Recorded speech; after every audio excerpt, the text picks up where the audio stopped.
Bismillahirrahmanirrahim. Assalamualaikum warahmatullahi wabarakatuh.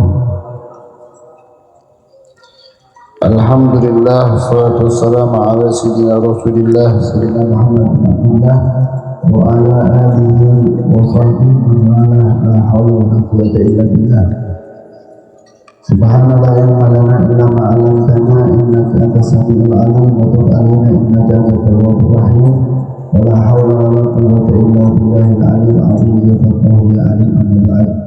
Alhamdulillah, kita bersyukur kepada Allah Subhanahu wa taala di malam yang mulia ini kita sama-sama bisa berkumpul, berzikir, bersalawat kepada baginda Nabi besar Muhammad sallallahu alaihi wasallam. Mudah-mudahan kelak kita bisa mendapatkan syafaat baginda Nabi besar Muhammad sallallahu alaihi wasallam.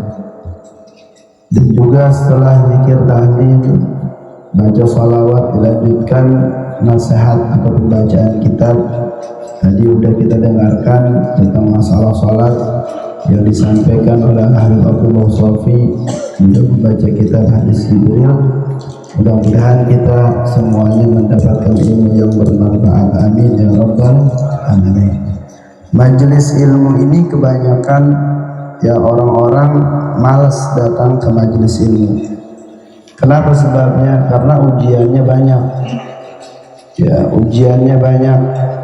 Padahal dia mampu melangkahkan kakinya. Beda sama pembagian sembako, pembagian daging kurban. Itu gampang melangkahin kakinya. Ya, banyak orang hadir. Kalau majelis ilmu berat. Hanya orang yang dipilih oleh Allah Subhanahu wa taala. Kalau bukan kita dipilih oleh Allah, nggak bakal kita bisa duduk di tempat yang seperti ini. Nggak bakal kita mau dengerin sholawat Nabi Muhammad. Nggak bakal kita mau dengerin daripada ayat Al-Quran, ayat Allah Subhanahu wa taala. Kenapa sebabnya? Karena inilah perkumpulan yang mendatangkan ampunan Allah Subhanahu wa taala, yang mendatangkan daripada kelak kita mendapatkan syafaat Nabi besar Muhammad sallallahu alaihi wasallam. Makanya 17.000 setan beratnya. Padahal dekat, tinggal melangkahkan kakinya. Gampang, badannya masih sehat, nggak sakit, ya, tubuhnya masih segar, ya, dangdutan kemana-mana hadir, ya. Kondangan jauh hadir, giliran ngaji, aduh malehoy dah, ya kayak apa namanya kerupuk kena air. Jadi gitulah orang zaman sekarang. Giliran dunia mereka sibuk, mereka siap-siap, bahkan jamnya belum jam segitu, 10 menit sebelum pembagian udah hadir. Bahkan kurang dari jam begitu mereka udah siap-siap, bahkan ditegur panitianya. Ini bagaimana sih? Ya, harusnya jam sekian ini belum dibagi. Gitulah dunia. Kalau akhirat belum jam 9 belum datang juga. Jam 8 ada lagi masih kosong. Sampai jam 10 kosong juga. Na'udzubillah min. Dan ini hal yang kita lihat. Keadaan-keadaan zaman sekarang ini kita lihat, mereka duduk nggak di majelis ilmu? Mereka mengucapkan lafaz takbir, mereka ngomong begini nasihat lah, anak ayam mayan pak, nggak bermanfaat. Mereka disuruh zikir sama Allah aja susah, disuruh sholawat sama baginda Nabi besar Muhammad sallallahu alaihi wasallam, mereka enggan untuk bersolawat. Ini hati-hati yang begini, hati yang diciptakan oleh Allah. Mungkin hati yang keras, qalbun qasi, hati yang keras, hati yang tidak tergerak untuk berkumpul, ya, mendengar nasihat-nasihat para ulama, nasihat-nasihat orang soleh yang mereka mengutip daripada nasihat tersebut dari baginda Nabi besar Muhammad sallallahu alaihi wasallam. Ini banyak zaman sekarang, bukan di kampung sini doang, di setiap kampung itu begitu. Makanya kita nih yang dipilih oleh Allah Subhanahu wa taala, ayo bersyukur kepada Allah Subhanahu wa taala. Masih bisa melangkahkan kaki kita ke majelis, masih bisa duduk bersama orang soleh.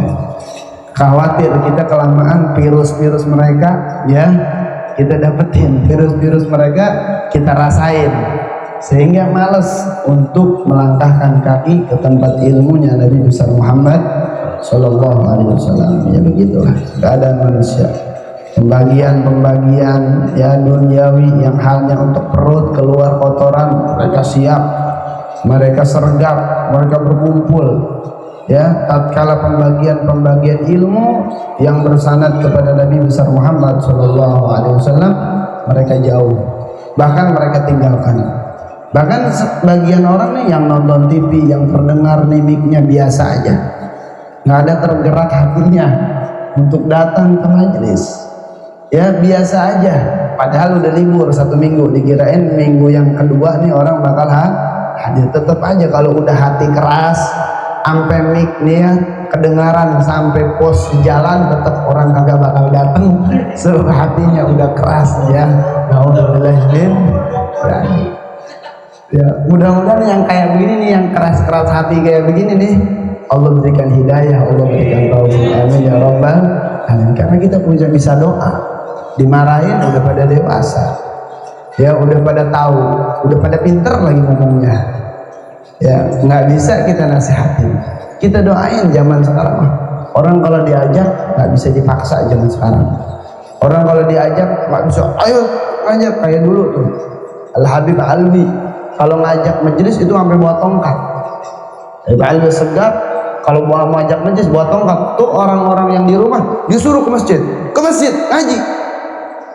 Syada ente ada di sini ngaji, yang nggak pakai kerudung dipukul sama dia. Sekarang Ustaz Yahya Al-Maki umpamanya bawa tongkat, pakai kacamata hitam, yang penting nggak bawa kerupuk ya.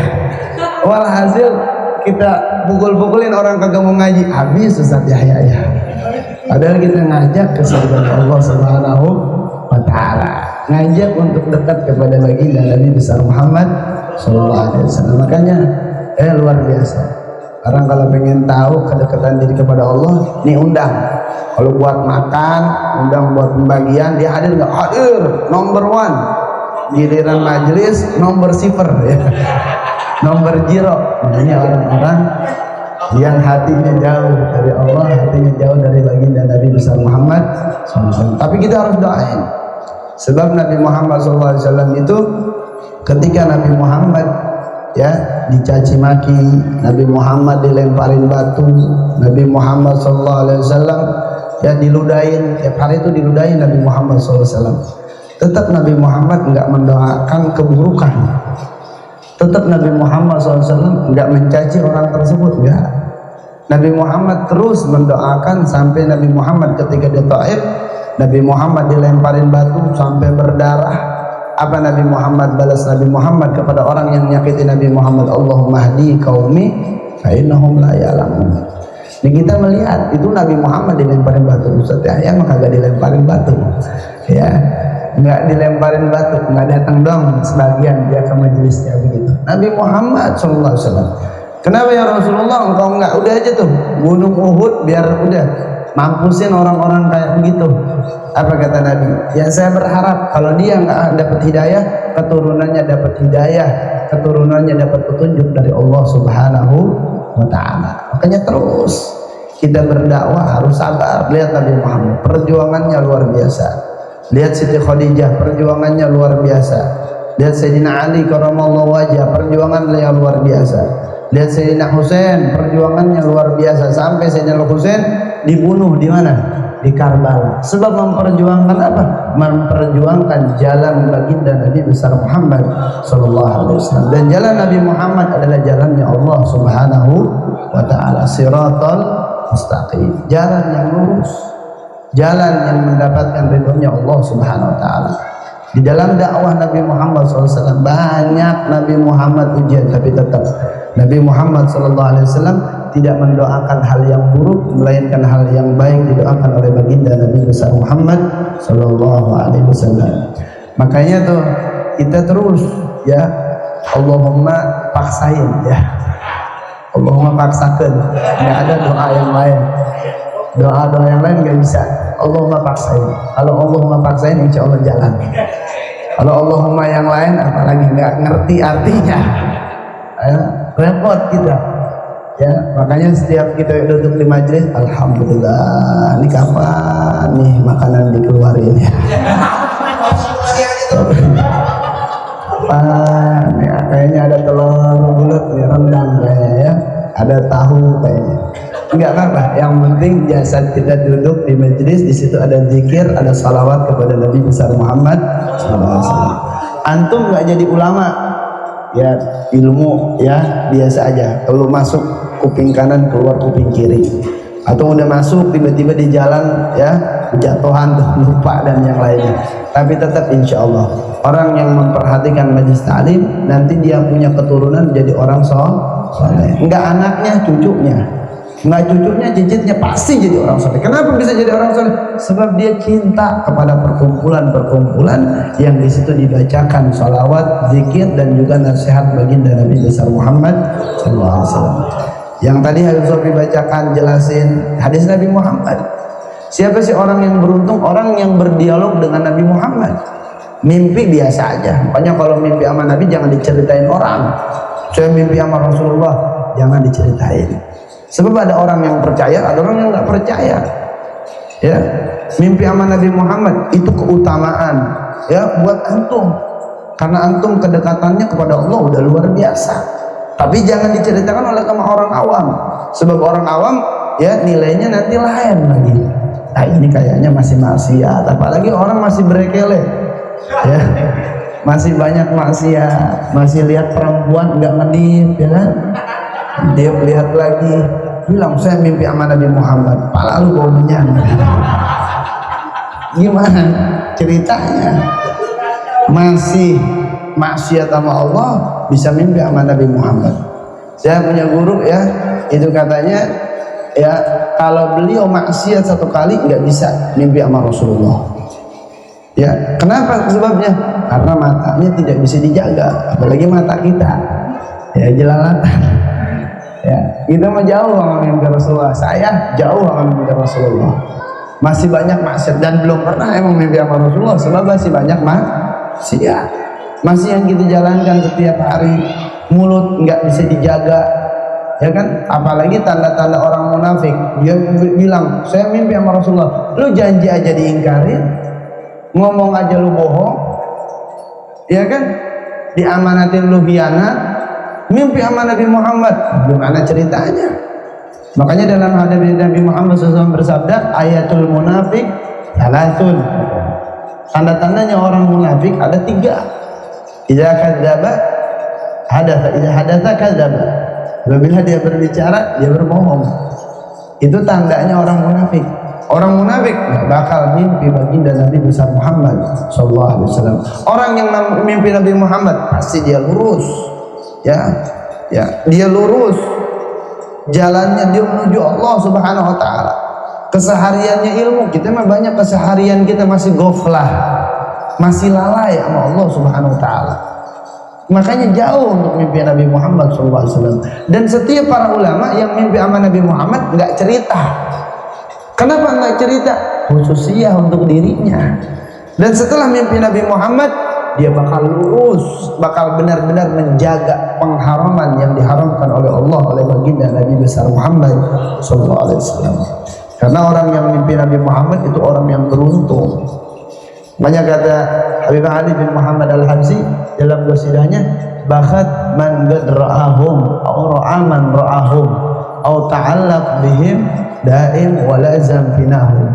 Sungguh beruntung kata Habib Ali itu, bakhat man qad ra'ahum, orang yang langsung memandang Nabi Muhammad SAW. Para sahabat, untung tuh jadi sahabat, bisa mandang Nabi Muhammad. Kita baru mandang cucunya aja udah enak ya. Kalau mandang saya kagak enak dikit ya. Cucunya udah enak, hidungnya mancung-mancung ya kan. Kalau saya hidungnya keinjak ya, sapi yang ngamuk, sapi Bima ya. Walhasil udah enak, udah nyaman ya kan, udah tentram. Apalagi mandang datuknya baginda Nabi besar Muhammad SAW. Makanya Abu ya Said Muhammad bin Al-Maliki kullu yaum. Kenapa? Lihat beliau keadaannya. Muhaddis, lihat keadaannya beliau. Ya, lihat bagaimana dakwahnya, lihat bagaimana kesehariannya, jauh daripada pengharuman-pengharuman. Enggak pernah memandang perempuan. Kita mah memandang perempuan tiap hari. Pahanya tuh paha ayam, paha perempuan tuh di muka. Dilihatin mulut. Mereka yang mimpi Nabi Muhammad, mereka good absor, mereka memejamkan matanya, ya nggak ngelihat kayak begituan. Ini ada orang nih, ibu-ibu umpamanya nanya, dia matanya bukan menuju ke ibu-ibu, beda sama Ustaz Yahya Al-Maki. Itu matanya kemana? Ya, kalau kita enggak, ya, masya Allah ya gitu kan. Kalau mereka nunduk, nggak ngelihat. Sebab kenapa? Mereka malu. Malunya kepada siapa? Allah Subhanahu wa Ta'ala yang telah memberikan taufik keutamaan bisa melihat baginda Nabi besar Muhammad Sallallahu Alaihi Wasallam. Makanya di Hadramut itu pasar itu pisah antara laki-laki dengan perempuan. Kalau Daru beda ya. Ya di Indonesia semua pasar ya gabung. Kalau di sana perempuan, laki-laki, laki-laki. Ya kalau di kita masih campur. Itu mereka. Ya kenapa seperti itu? Karena mereka enggak mau sesuatu yang haram walaupun dosa kecil. Dosa kecil aja mereka enggak mau, apalagi dosa besar. Itu Nabi Sayyid Muhammad lihat bercahaya. Dipandangnya orang mandang beliau ingat sama Allah Subhanahu wa Ta'ala. Orang mandang beliau ingat sama baginda Nabi besar Muhammad sallallahu alaihi wasallam. Makanya beruntung orang yang melihat Rasulullah atau orang yang memandang ya. Orang yang memandang orang tersebut pernah melihat baginda Nabi besar Muhammad sallallahu alaihi wasallam, seperti tabi'in melihat sahabat pernah melihat Rasulullah. Atau kita sekarang di zaman sekarang melihat guru-guru, melihat Habib Abdullah Sofi berguru dengan gurunya di Hadramut di Palembang.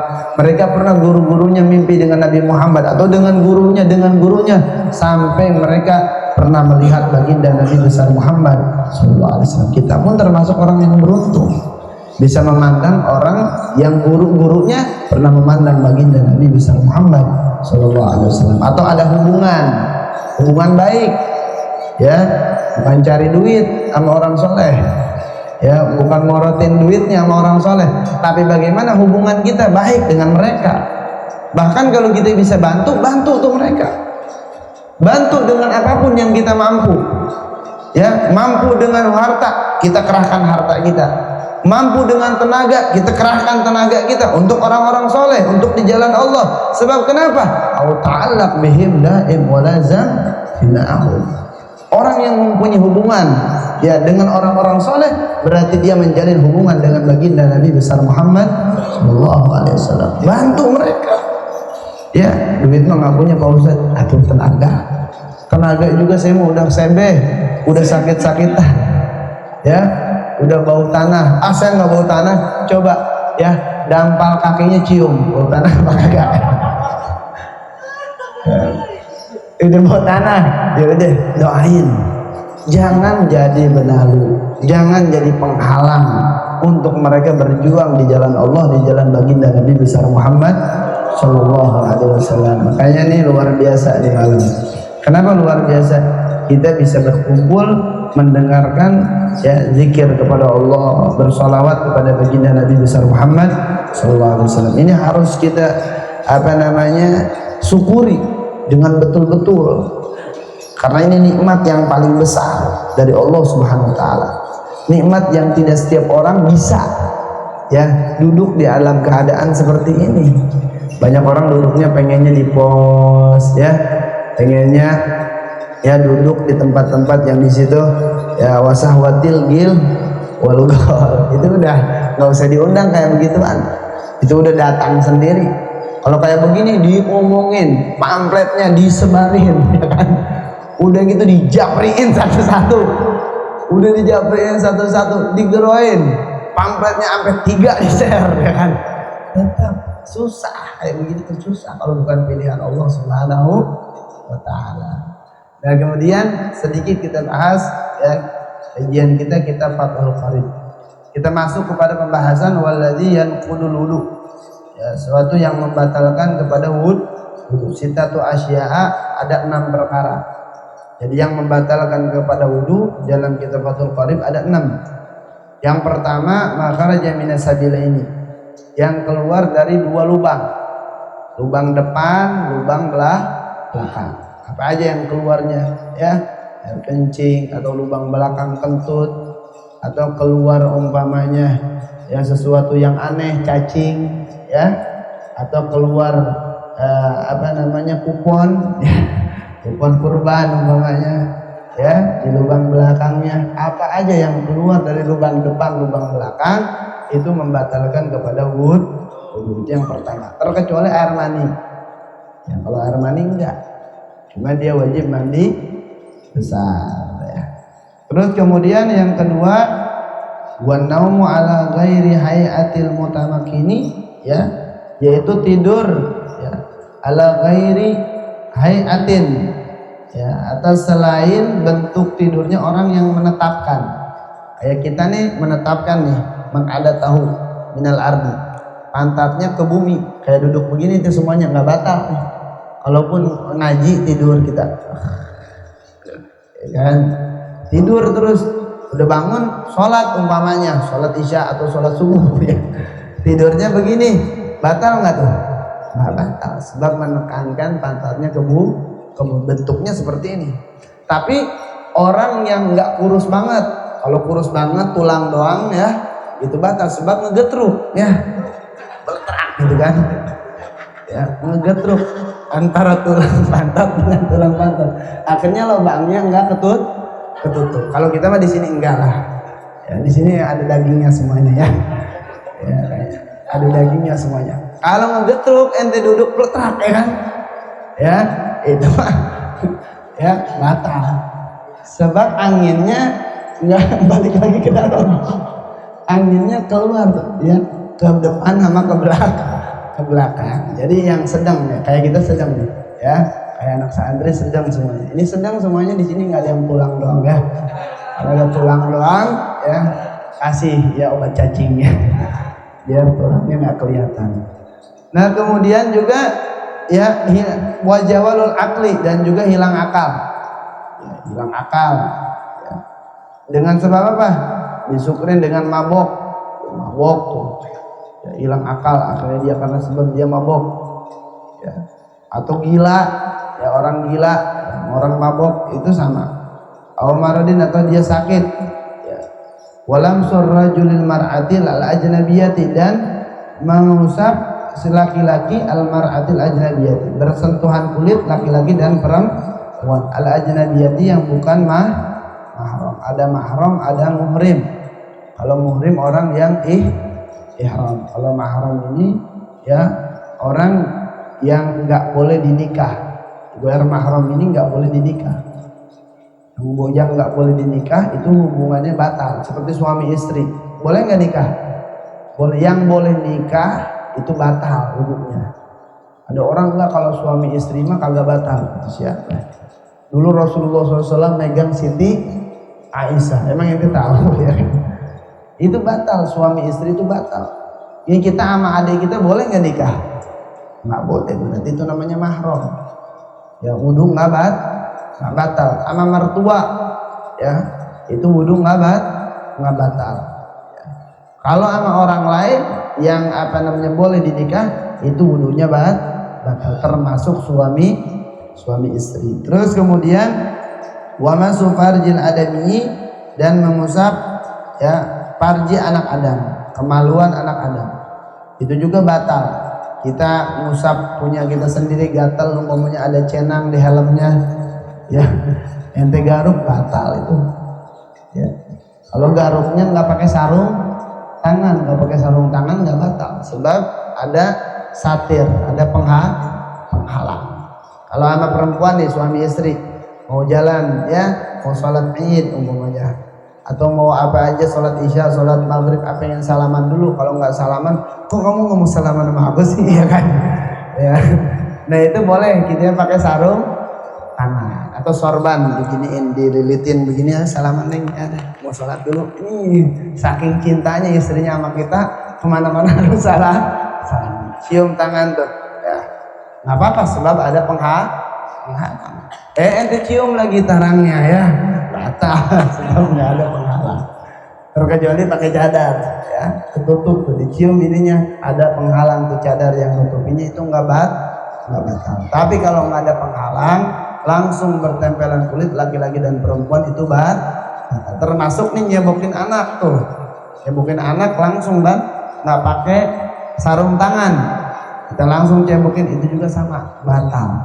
Kenapa sebabnya? Karena mengusap yang kemaluan anak ada, baik kemaluan depan ataupun kemaluan belakang.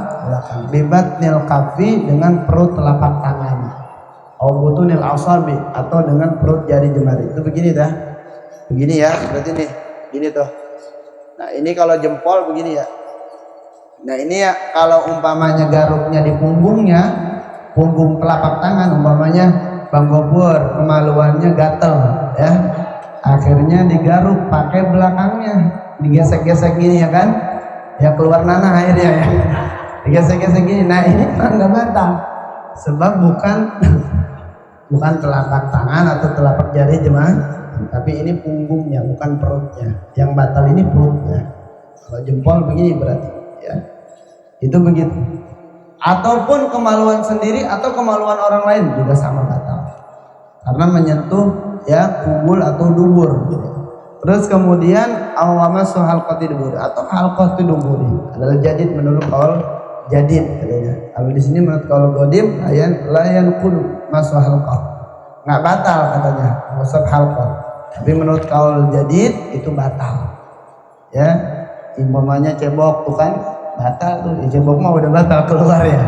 Umpamanya garuk-garuk makan beras, biasanya makan beras, siapa yang suka makan beras mentah itu suka, kalau bahasa Sunda mah cacing kreming katanya ya, itu cacing kreming itu suka gatal ya. Orang yang suka makan beras mentah itu ente garuk tuh diginiin cium bangun. Nah itu juga sama, membatalkan ya, membatalkan kadang itu. Terus kemudian satu lagi, wallazi yujibul ghusl, yang mewajibkan mandi besar ada 6 perkara. Salah satu tasariku fi harrijal wan nisa ya, 3 yang bercampur antara laki-laki dan perempuan, yaitu apa? Wahya iltiqaul hitanaini, bertemunya 2 hitan, 2 kemaluan laki-laki dan perempuan. 2 kemaluan bertemu ya, laki-laki dan perempuan, maka diwajibkan mandi besar ya, bertemu 2 kemaluan. Di sini mah iltiqaul hitanaini, bertemunya 2 kemaluan ya, antara laki-laki dan perempuan. Kalau laki-laki sama laki-laki bagaimana? LGBT itu ya, yang LGBT ya, nauzubillah min dzalik ya, itu mal'un, dilaknat oleh Allah Subhanahu wa ta'ala. Laki sama laki, nauzubillah amrad ya, laki-laki suka sama laki-laki ya.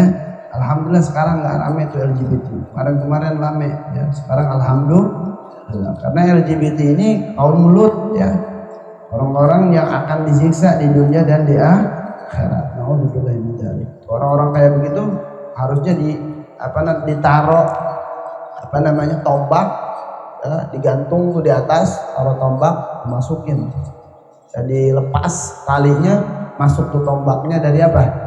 Dari lubang belakang sampai ke kepala atau sampai ke leher. Itu orang-orang yang mereka mengerjakan liwat atau mengerjakan daripada seperti kaum Nabi Lut alaihis salam. LGBT anak kita hati-hati ya, nggak kawin umpamanya ya, diperiksa aja ya, ini kenapa nih kagak kawin nih orang nih ya, enggak, dia nggak mau kawin, hati-hati kalau pegang laki deket nggak dong, pegangnya gimana ya, sebab ada yang seperti itu. Nauzubillah min dzalik.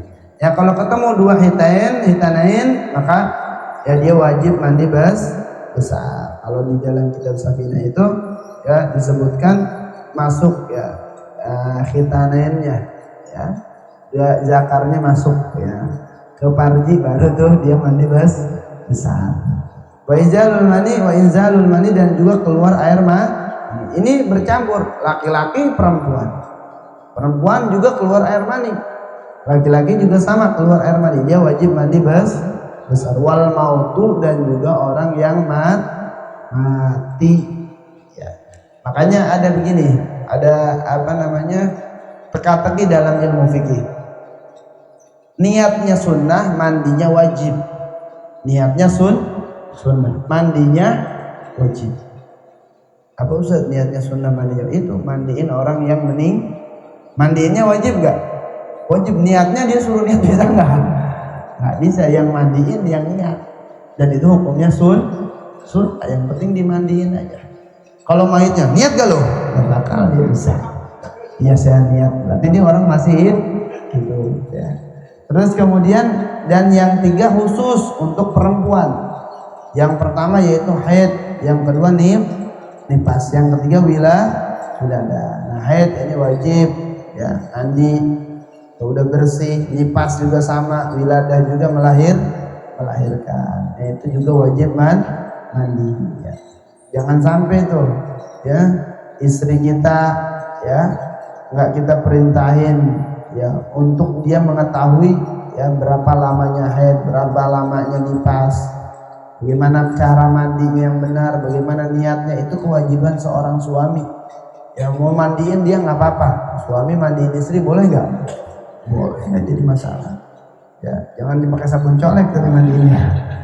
Ya, itu boleh begitu. Ya supaya apa? Supaya kita benar-benar istri kita paham.